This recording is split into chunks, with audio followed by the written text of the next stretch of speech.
Gani ambavyo leo mchezo utakuwa kulingana na namna ambavyo Pamba wamekuwa wakicheza, lakini pia Simba nao ambavyo wanacheza? Ni mechi ngumu na nimemsikia vizuri Matola. Ukisikiliza vizuri maneno yake unaweza ukamuelewa. Na hususan pale ambapo unaamua kuweka ushabiki pembeni. Anakiri kwamba anakwenda kukutana timu ambayo ipo kwenye mazingira magumu. Nazungumza Pamba wapo kwenye mstari mwekundu. Yaani kama ligi kimalizika hivi ina maana inabidi wacheze playoff. Hakuna timu yoyote duniani inatamani kucheza playoff kwa sababu huna uhakika wa kubaki. Yaani unaweza kukutana na mpinzani akaku outshine and then akakuondoa. Kwa hiyo wamecheza tayari mechi 26. Kwa hiyo sasa hivi wanahesabu ni mechi 4 zimesalia. Kama hizo mechi 4 hawakoti alama then hali yao itakuwa ni ngumu sana.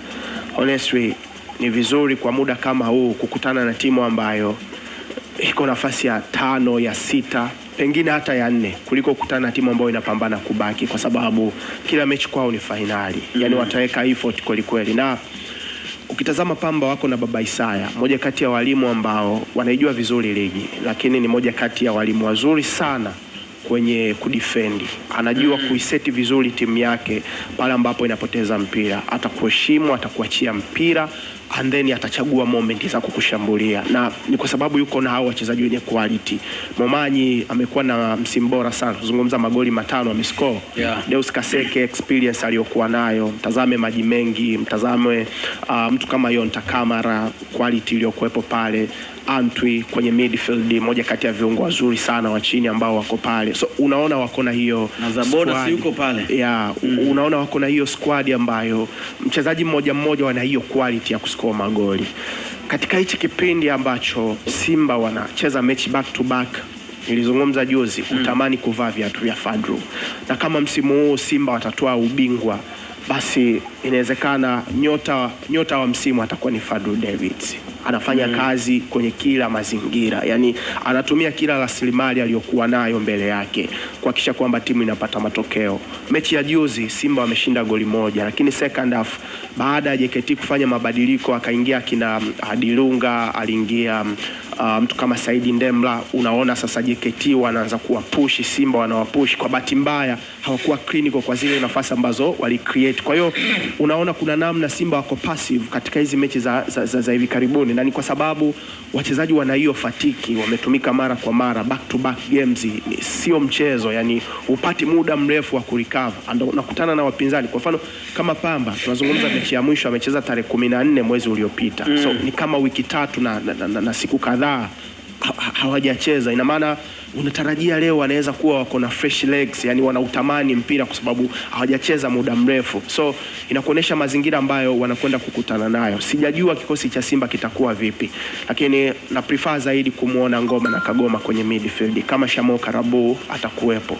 Mechi iliyopita tuliona Kagoma anatumika kama makeshift center back kwa sababu Shamo alikosekana, na yule naturally ni defensive midfielder. Unatamani awepo kwenye midfield yeye na Fabrice Ngoma kwa sababu tayari wana hiyo chemistry, wana partnership, wanajua muda wa kushifti. Kagoma akibaki Ngoma anakwenda mbele zaidi. Kagoma akisogea mbele kidogo utamkuta Ngoma amebaki nyuma as a deep line playmaker.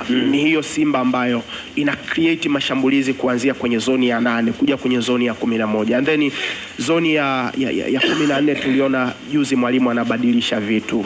Ni ile Simba ambayo tumezoea kwamba mawinga wawili wanaingia ndani kuungana na Jean Charles Ahoua, lakini juzi mwalimu alisema Mutale utaioni hii zone 14 peke yako. Ahoua Kibu Denis nitawataka kuwa wide zaidi, and then tutakachokifanya Mutale ukishaburuza mpira ukafikisha kwenye zoni ya 14 hakikisha unapiga penetration kwenye zile half space, and then Ahoua na Kibu atakimbia nyuma ya mstari wa JKT ambao muda mwingi walikuwa wanafanya high defensive line. Kwa hiyo Fadlu anafanya hiyo kazi, yani yeye na mtu ambaye anafanya analysis kwa maana ya video analyst wa Simba wanamwanalyze mpinzani anayekuja mbele, aina yake ya mchezo, anacheza vipi, huyu anafanya low block, huyu anafanya high line, huyu ni possession based football, tunakwenda kukutana na timu gani, je tukabiliane nao vipi, tunaifungua vipi. Kwa hiyo kwa sasa Simba ni unpredictable, yani huwezi kujua wataingia vipi kukabiliana na Pamba, lakini kwenye mizani ni mechi ngumu.